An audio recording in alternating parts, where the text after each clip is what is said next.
In Burundi, thousands have been forced to leave their flooded homes due to the rising water levels of Lake Tanganyika. The lake reached tipping point due to unusually heavy rainfall over the last year across the region that also borders the DRC and Zambia.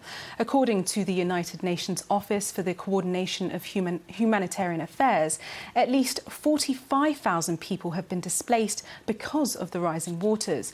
Experts say climate change is driving the heavy rainfall, which caused flooding and landslides in the region. The BBC's Phoebe Hobson reports. All comfort and security washed away. Over the last year, these lakeside communities in Burundi have been flooded out by the lake that normally sustains them. These waters have flooded our homes since January, but they started little by little in November and December. These waters have destroyed everything we had in the house. It's normal that the shoreline should change, but there are fears these extreme floods are caused by climate change and are a glimpse into a bleaker future for those who live on the shore. Lake Tanganyika is the longest freshwater lake in the world and is the second largest of East Africa's Great Lakes.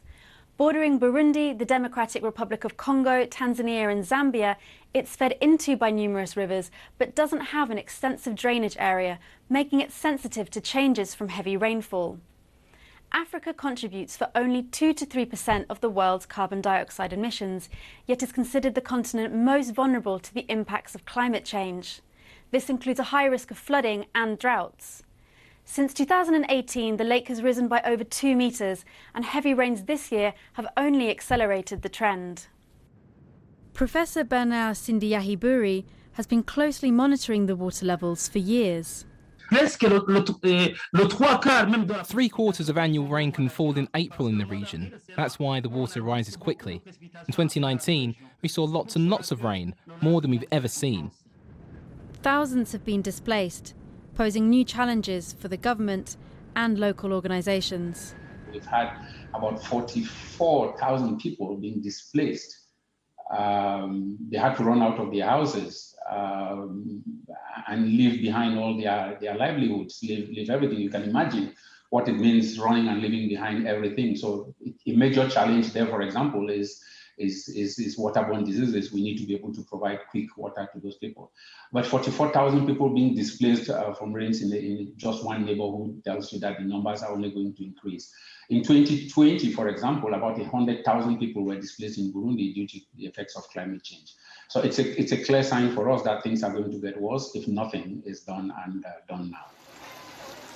Climate change is a global problem, but one activist in Burundi is trying to reduce its impact by planting trees. Le changement climatique. Climate change in Burundi and in the whole world is a reality. Planting trees is really a good solution to limit the rainwater that ends up in the rivers, and then Lake Tanganyika that raises the volume and causes the flooding. For those tasked with the clear-up of the floods, all they can do is hope for no more rain. Phoebe Hobson, BBC News.